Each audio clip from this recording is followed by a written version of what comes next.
Welcome to Core Mechanics, where I explain the core mechanics of tabletop role-playing games. Today we're discussing Blades in the Dark, a role-playing game of criminal gangs pursuing illicit scores in a fantasy city much like Victorian London. It was designed by John Harper and published by Evil Hat Productions. In Blades in the Dark, a player makes an action roll to see what happens when their character tries to do something challenging.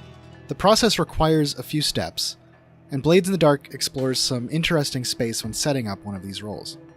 When you want to make an action roll, first state your goal for the action. The goal is the outcome of overcoming an obstacle. Usually the goal will be obvious, but if it's not, the GM will ask questions to clarify.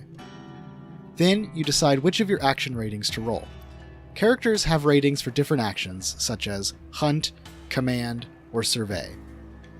This rating will be some number between 0 and 4. It's the base number of 6-sided dice in your dice pool. Now the GM gets involved. She will decide two conditions of the action. First, she sets the position. Every action is taken from one position of controlled, risky, or desperate.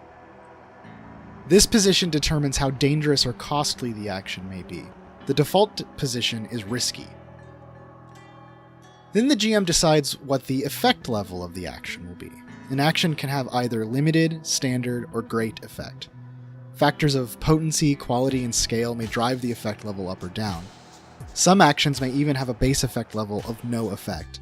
It takes special abilities or rules to allow such an action to do anything at all. Finally, you can take up to 2 bonus dice. One die can come from a teammate's assistance. You can earn another bonus die either by pushing yourself and taking stress, or accepting a devil's bargain from the GM. A devil's bargain is some other cost in addition to the outcome of the action roll.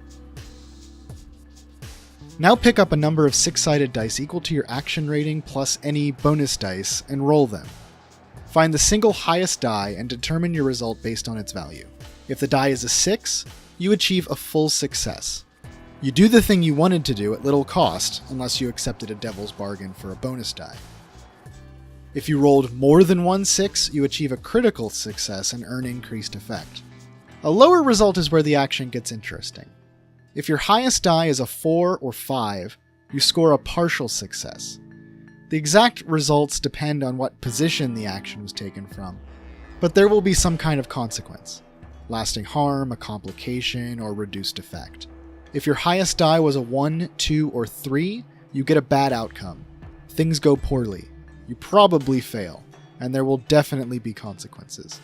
The combinations of action rating, position, effect, and consequences make this a robust mechanic, but it requires a different mindset than just, what dice do I roll? At its heart, though, that's it, the core mechanic of Blades in the Dark.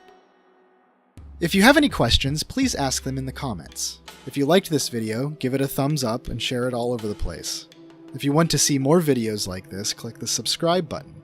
And if you want to help me make more, you can even support me at Patreon. The link is available right here and in the description. Until next time, keep on rolling.